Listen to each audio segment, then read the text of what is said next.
Dead Elephants, welcome back. Welcome back, episode 2 of our pregnancy, stillbirth, miscarriage, rainbow baby series. Oh, it's heavy. It is. And we just, if you tuned in last week, heard Holly's story. Thank you so much for sharing that story.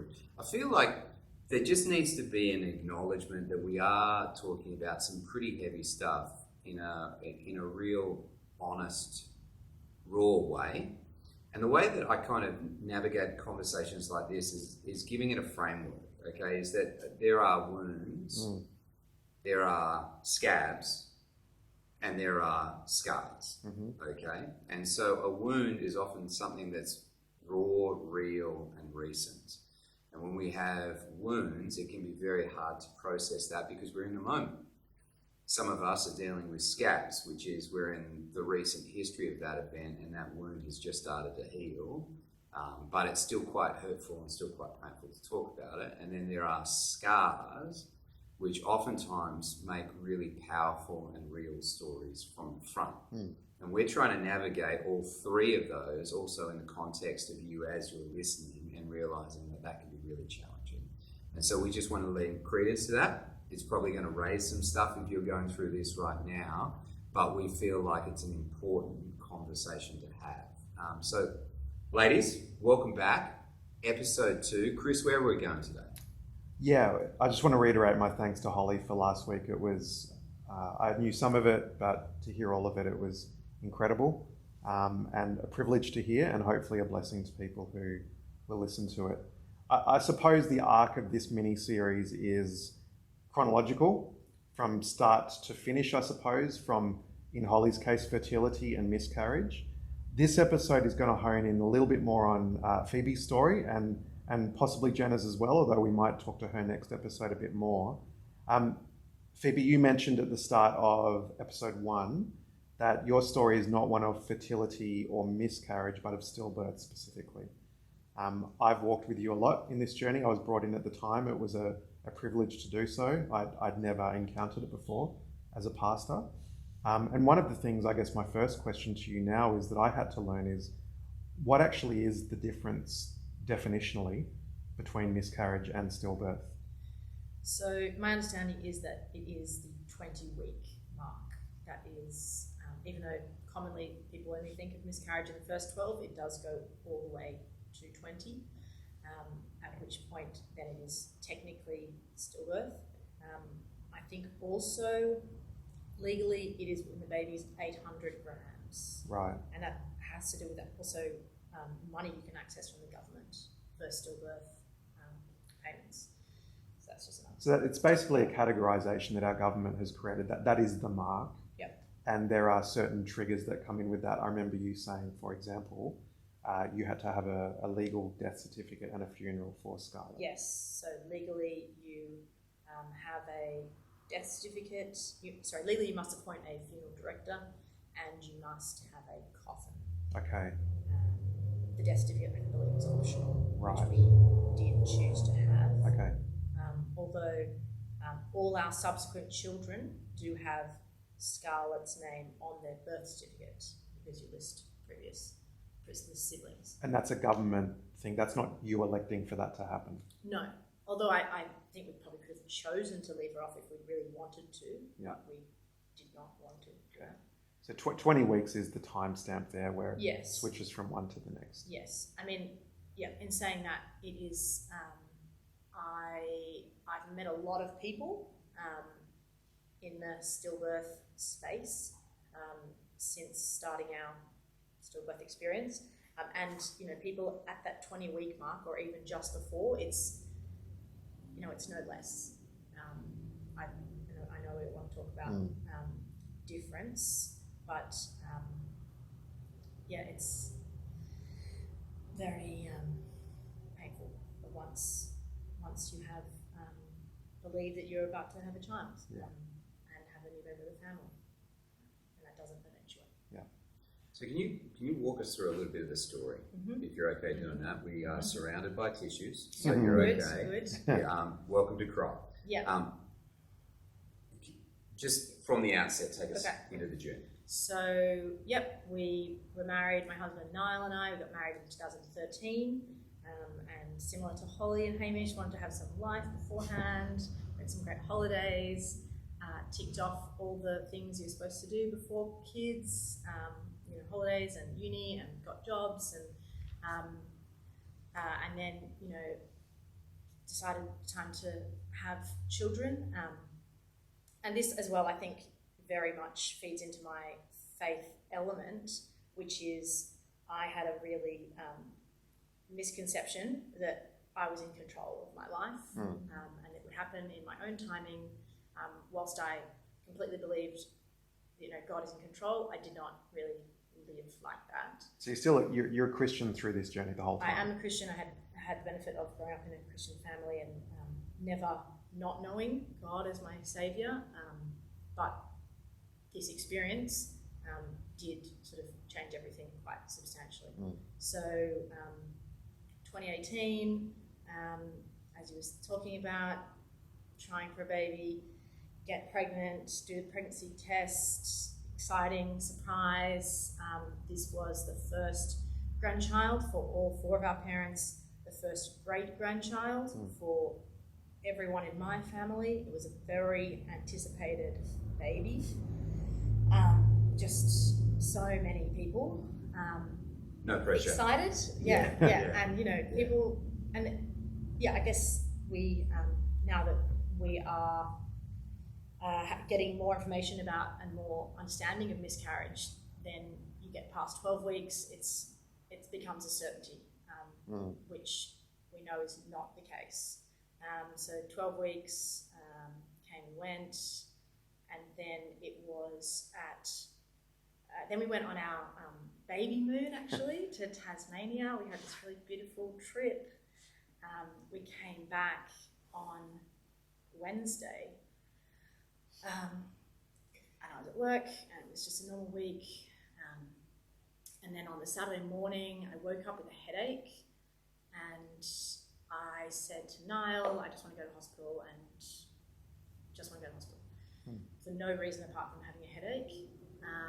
Went to the hospital, go in, they try and find the heartbeat, and they're very skilled, obviously. They go, this machine's not working. Another machine, this machine's playing up, silly machines. And I was reading a book, and it was all very mundane.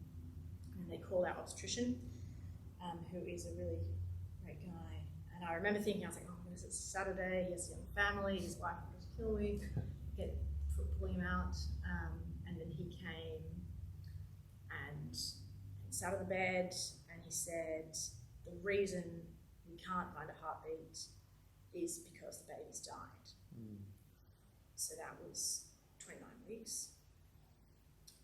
29 weeks.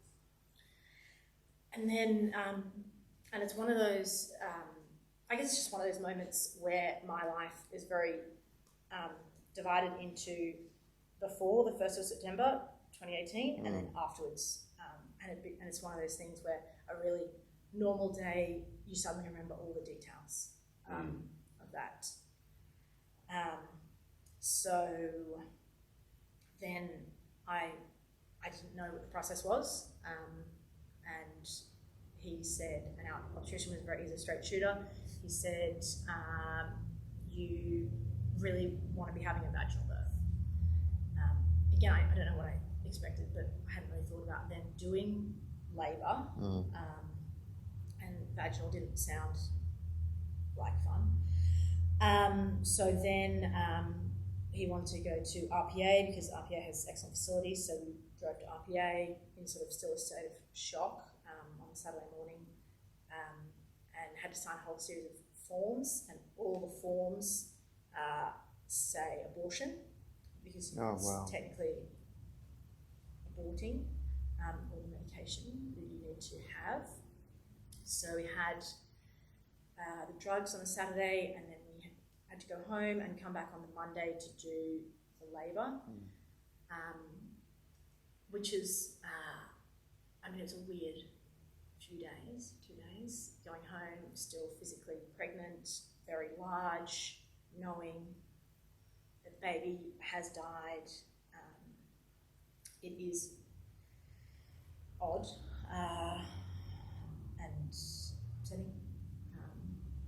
so we went back on the Monday, and Are your family, grandparents, great grandparents aware of all of this now, or are you just trying to lead through this with your husband?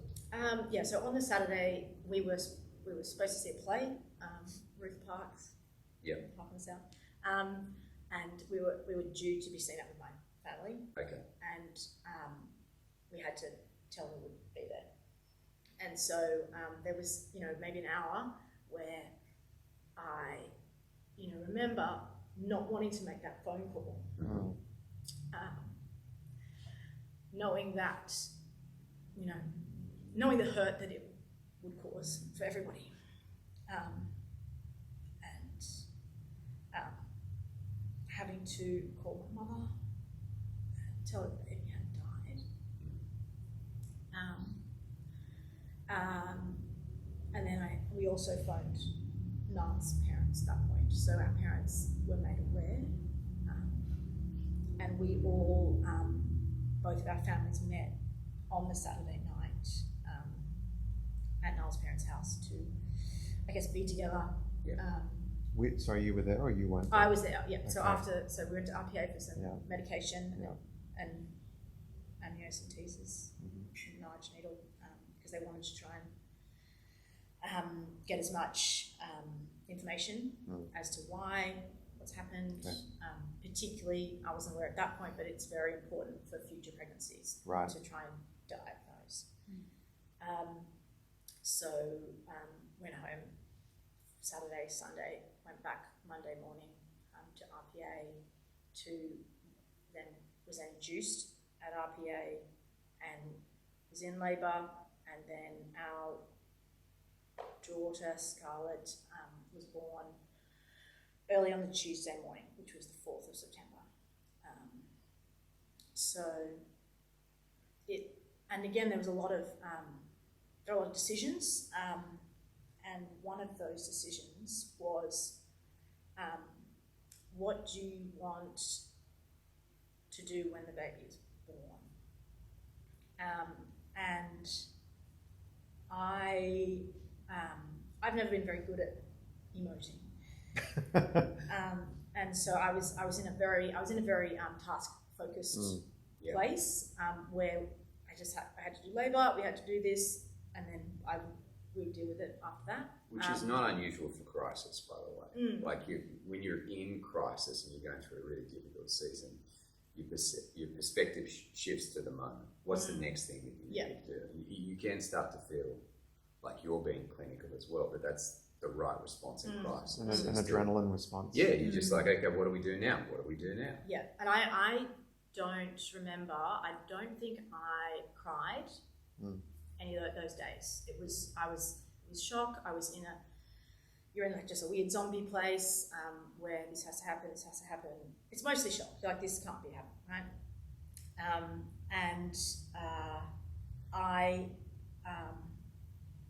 At that point, I was trying to dissociate from the situation, and so chose not to view or hold the baby at that point. And that was a decision that was the best decision for that day, but is something I regret.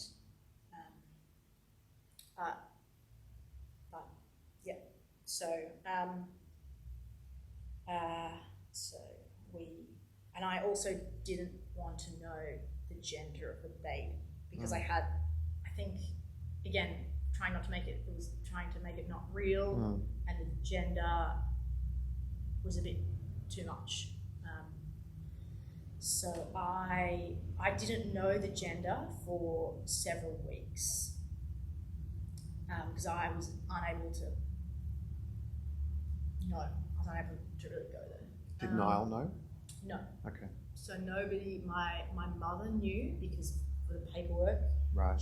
you have to do the paperwork. It's a lot of paperwork.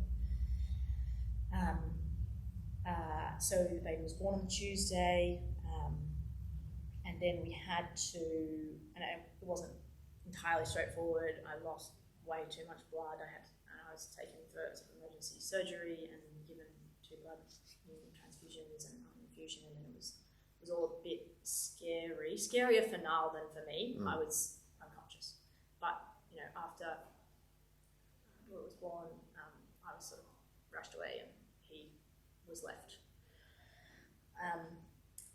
Then we had to decide whether or not to view the baby before the baby had to go for autopsy at Westmead on the, I think, Thursday or Friday.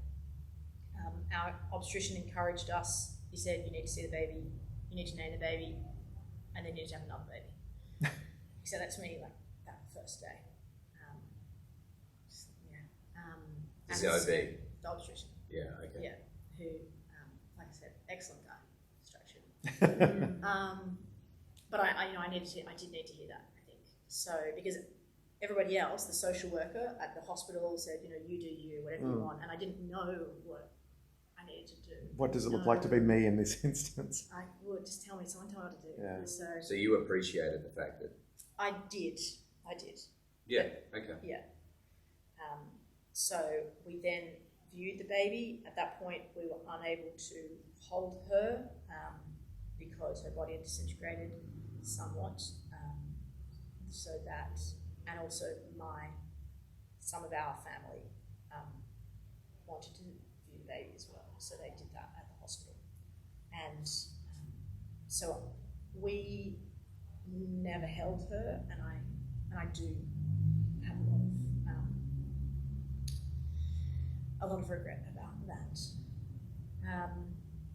And then baby goes for autopsy at Westmead, and then you are discharged after giving birth, and you go home without a baby. Then you leave the hospital,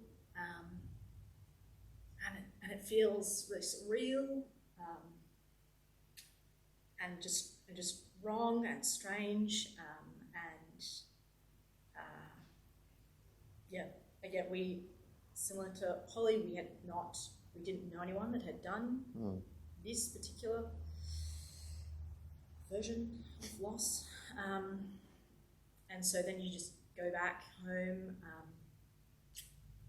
and I just didn't know what to do.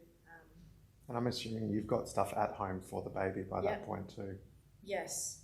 So, we had moved to a larger apartment, to a 2-bedroom apartment, so we had a room for the baby, so we had clothes, and you have prepared, and but I think more just the mental preparation you've done for, so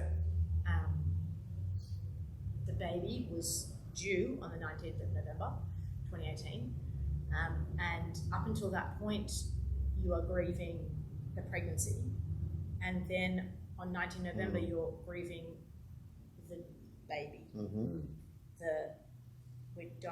We're supposed to, at this point we're supposed to have a baby, and we don't, and it was, I think we were quite fortunate in that it was towards the beginning of our friends having children, so that we were not inundated in our family and friends with babies, but there were very close friends who had babies at a similar stage, and that was extremely, extremely difficult. When you are supposed to have one and suddenly you don't, I think that is just the loneliest, most harrowing place. I was really unable to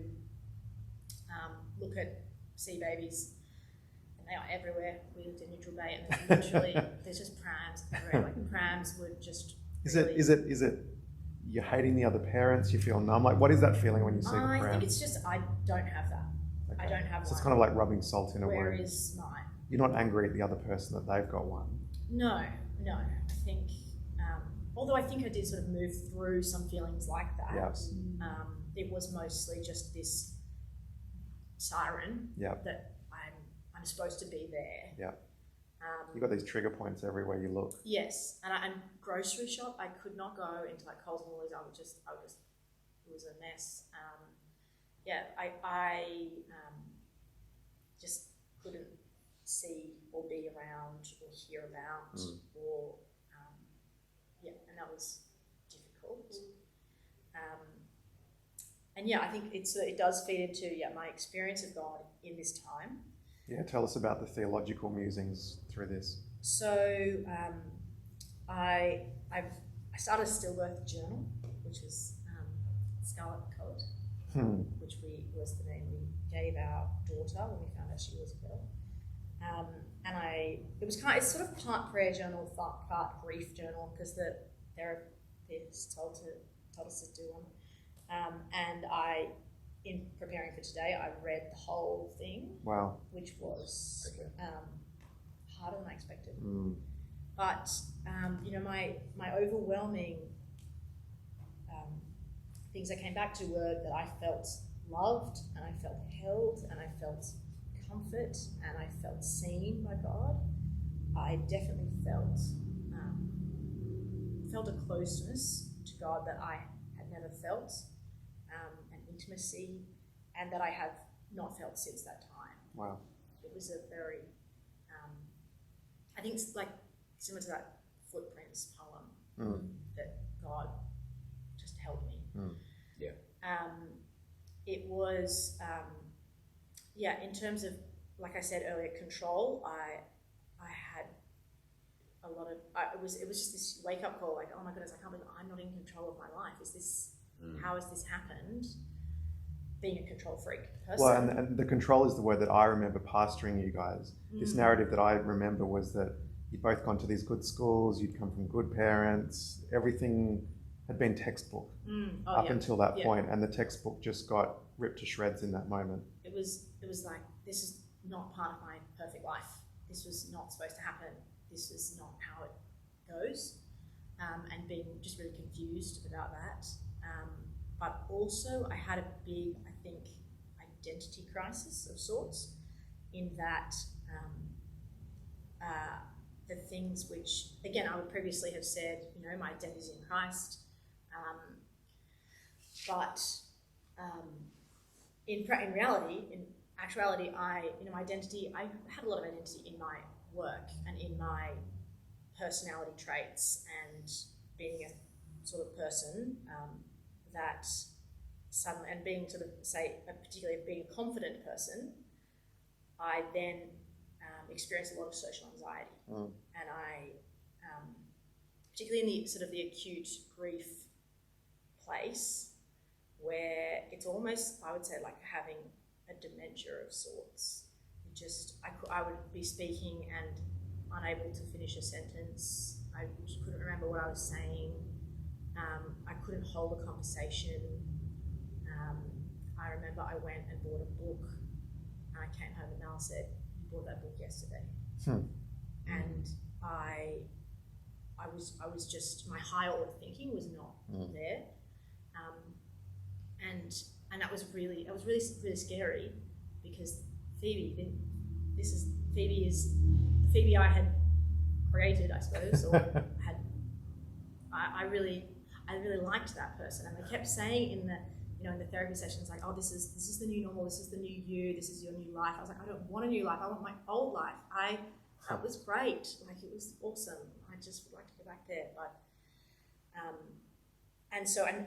I remember thinking that for the very first time that I was the type of person that Jesus came for. Because I remember I used to read the Beatitudes, and blessed is the meek, they will inherit the kingdom of God. And I was like, well, it's the first time you stepped I'm in trouble. Like, I'm not inheriting the kingdom of God. I'm definitely not meek. I was suddenly so in need of God. There was literally nothing else. Everything else fell away. Work, I'd left work on Friday afternoon, my desk a mess, and I never went back to that job. And it's amazing how everything falls away and you see what's really important, which was just God, and it was just Him and I. And I had nothing. I felt there was nothing else around me to keep me afloat. Can I ask, you're going through that experience where you feel like you're pushing and you're getting deeper with God. Is your extended family, mums, dads, grandmas, grandpas, are they Christian as well? A large part of the family are Christians. Okay, so specifically then, the ones who aren't, as they're seeing you seemingly get closer to God and having a much deeper understanding of your identity in Christ, how are they kind of processing that at a distance? Did you find that a challenging conversation? I think people around me who don't know God, they were really angry. Yeah, okay. That it had happened. That it had happened. This is so wrong. And I think people, obviously death is awful and a big point for a lot of people, but death of a baby not outside the natural order, people don't know what to do with. Yeah. And yeah, I remember I was like, it's okay, you know, we don't know why, but it's God's plan. Like, what do we know? I know God loves me, and I guess trying to explain that at that point. I mean, it was helpful, I think, having some conversations like that. But yeah, they were mostly angry, I think. Yeah. So, and I think you mentioned in the episode before talking about how it was the first time I had longed for heaven. I had never felt like I had a very fortunate upbringing. And, you know, if you work hard enough, you will get whatever you want, right? Obviously, that is a lie. But that was a little prosperity in there. Yeah. But to be fair, a lot of us live like that. It's not. We don't say it, but it is functionally how we start to live. It had kind of, without realizing, had bought into that narrative. Yep. And suddenly there was something I would never have on earth, and I had never felt that. And I remember just praying, you know, come Lord Jesus, like let's just go now. Let's just end it all. There's nothing here that I really want. I just want to be in heaven. I just want to meet her. I just want to be there. It's too painful. Would prefer to be in heaven with her. So it's been 5 years, is that right? Yep. So it was 5 years last September. These theological reflections you had at the time, this purity of worship, if I can put it that way, what are they still part of who you are every day? Does it get diluted in time? Do you start going back to the old Phoebe, or is there a new Phoebe that, like, that whole "you'll never be the same" thing again? I mean, I want to retain as much of that experience and intimacy with God as I can. Yeah. Do I fall back into old patterns? Yes. But yes, it has changed me very. And I think, I think before I felt like a confident person and was a Christian, but post that experience, like nothing matters. Like I feel even more emboldened to talk about God, and I want to try and be a Christian in the workplace, and that's because it is. Yeah, I think it makes you bold because nothing else matters. Like I just don't care. And that feels like a lingering thing that will always be part of you now. I think so. I hope so. So I think this is a conversation about spiritual formation, honestly. Yeah. Your spiritual formation is coming from a place of grief and loss, But oftentimes when people think about spiritual formation, they only think about 3 phases. Okay, so initial salvation, and then you have discipleship, and then you have ministry. And so out of those, usually we get to a place where we understand who the Bible is, and then we minister out of a place of understanding. So this is the head knowledge thing. But what happens, and this is a Willard thing, not me, just in case you think I'm intelligent, the 4th phase is a journey within. So understanding the power of God that lives inside of me, which is an introspective journey. So oftentimes Christians don't do this. They get to a place of ministry and say, man, I know God and I'm ministering out. I'm leading a Bible study. I've graduated the path. But the deepest place that we live is out of our guts, right? So you're having a gut experience, right? All the pain, all the hurt resides next to your heart in your guts. And so what we see through this is this really deep introspection and formation. In fairness, you looking inside to trying to make sense of this in light of who you are in a relationship with God, which is why you, to your credit, and I love the fact that you did this, you wrote a journal about this, and you can point at your journal and say, while I'm in it, I feel closer to God than I've ever felt before.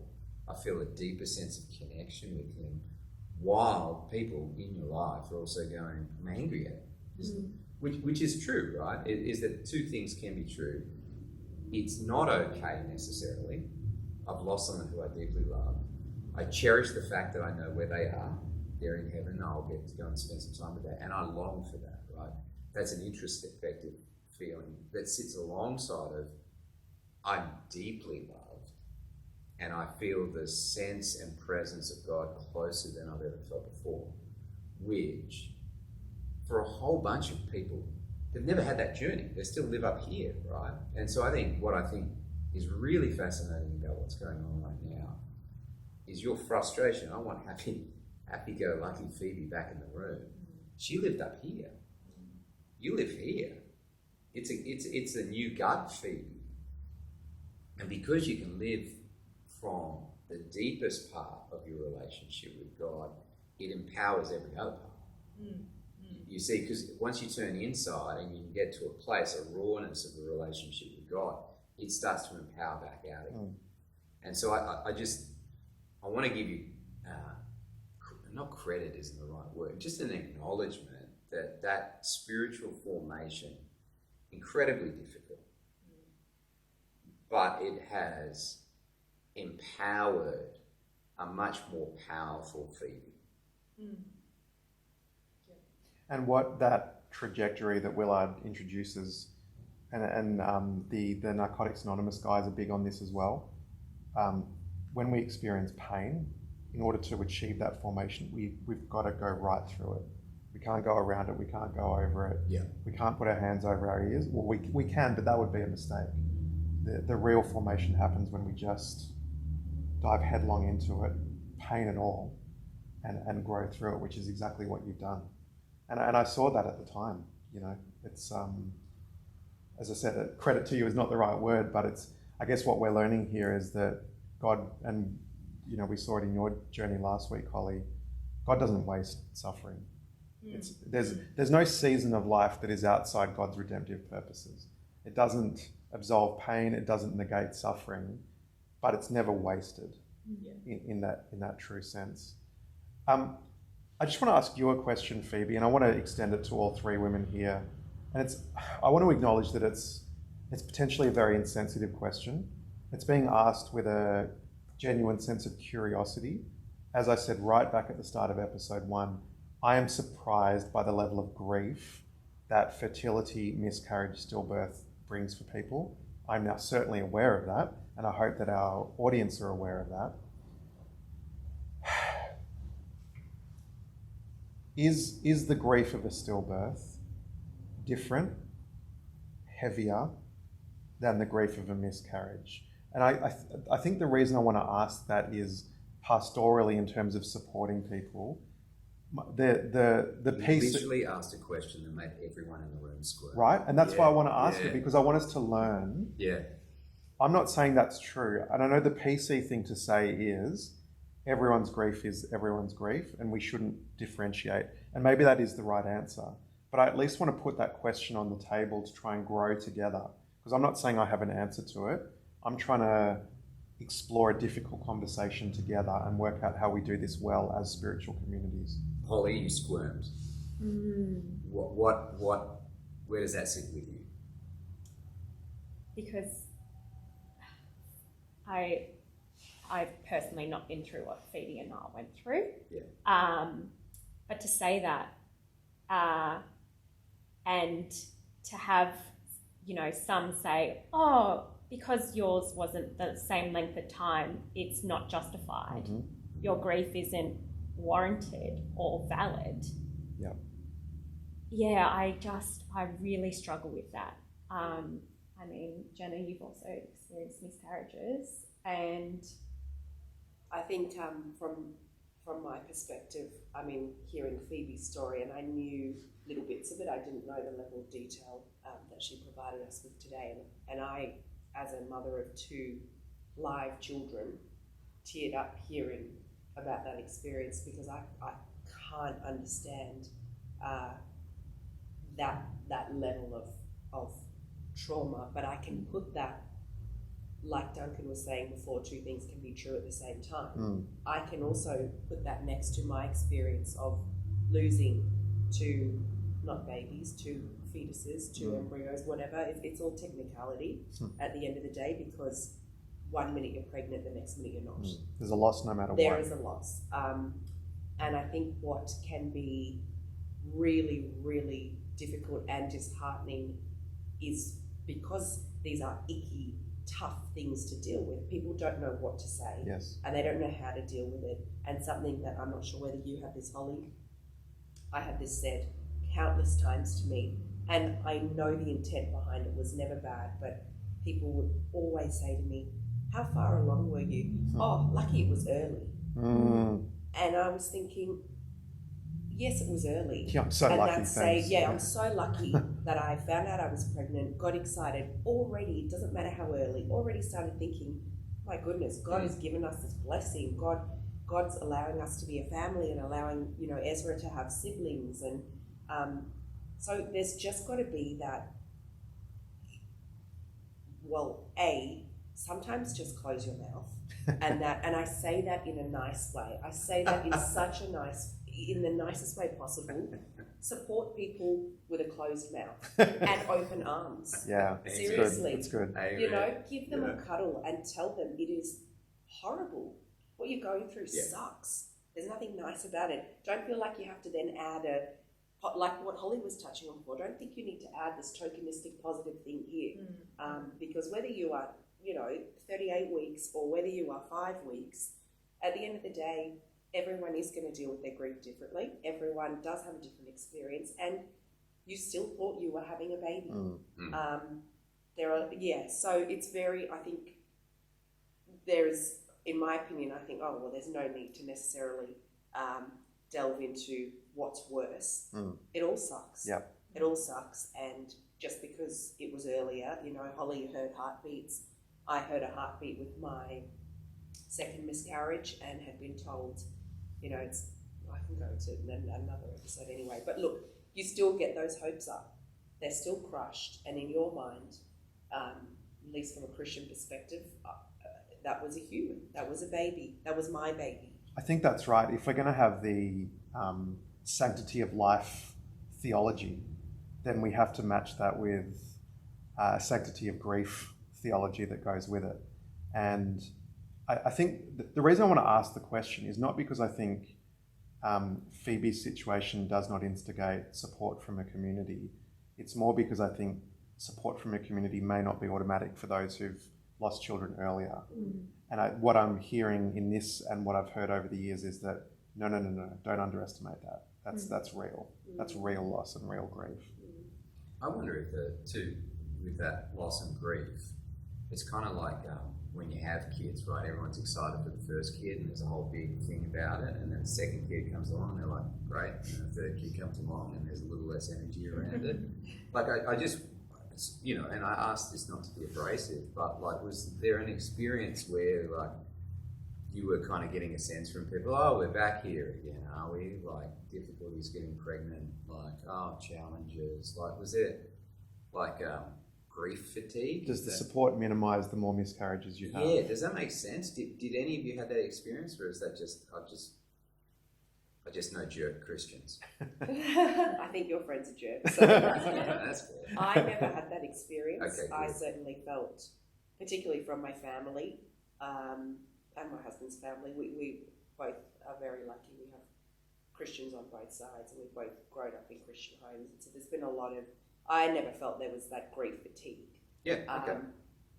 But the way I have heard some other people talk about these concepts and, you know, multiple miscarriages and ideas around that, I feel that maybe there is grief fatigue in the community about it. Did not personally experience it, but I think it probably is a thing. Yeah. Just one counterpoint, I suppose. Please. Yeah, Yes, cool. thank you. So we did a lot of stillbirth support groups and lots of groups, and I met a lot of people who had babies die in lots of different ways, and there were people whose babies were born at 40 weeks, full term, healthy, then got a virus and died a few days later. I also know someone whose 2-year-old died. She came to faith during that experience, and from seeing them, like, I do put them in a different category. Like, I do think that their experience and loss is different. I'm not sure if it's greater. I mean, it's just very. Because in inverted commas, they got to know their child more as a. Well, yeah. I mean, you know, they made phone calls to their parents and said, "Baby's here, and it's a girl," and then the next phone call was that the baby's died. Yeah. So. And for that family that had a 2-year-old, I mean, at that stage, They're they're a person. They've got their own little personality. Yeah. And you can see their trajectory, I think. You know, Yes. they're going to be like this, and they'll be like you, and they love playing this, and you kind of extrapolate this person they're going to be. So I do, yeah. I mean, I think that's great. And if I can just, as we start to wrap up, just a word of wisdom that I've never forgotten. So I've walked with a family. I had no idea. They came to our church with 2 kids, both around teenagers. They'd been in the church for a couple of years, and having dinner with them one night, they confided in me that one of their children had actually been an identical twin, and the identical twin had died of SIDS at 18 months. And so they'd experienced this loss, but they'd simultaneously also, that future trajectory that you've spoken of was actually playing out through their other child who looked exactly the same. So just this incredibly complex grief journey. And I remember saying to them, how do you do it? How do you, and I'll never forget, one of the parents said, the days turn into weeks, and the weeks turn into months, and the months turn into years. And I feel like with all of these journeys, and any journey of grief that we go through, the wisdom is that you can simultaneously say, life is never the same, and at the same time, life does keep going. Time does keep moving. And what I loved about the phrase was they were not minimizing their grief, but they were also, in inverted commas, getting on with it. Because what else can you do? Sure, you can go into the fetal position and, you know, ball up for a time, but at some point you have to start to unfurl from that and work out what life's going to look like. And God is with us each step of that way, knowing, again, that the grief is real and life continues in this new normal. Phoebe, thank you so much. We're going to hear a little bit more about the second half of this journey for you in the Rainbow Babies episode, how you process future pregnancies. To the obstetrician's advice, you did get pregnant very quickly. I remember that being a thing as we walked together, and so we'll ask you about that. Jenny, you've also been very patient in listening a lot, and we will hear your story as well in the next episode. Again, rainbow babies, the concept, what do you do when you've had any of these events happen and you have another child after that? How do you feel about that child? How do you feel about the process? What are all the feelings doing at that point? Awesome.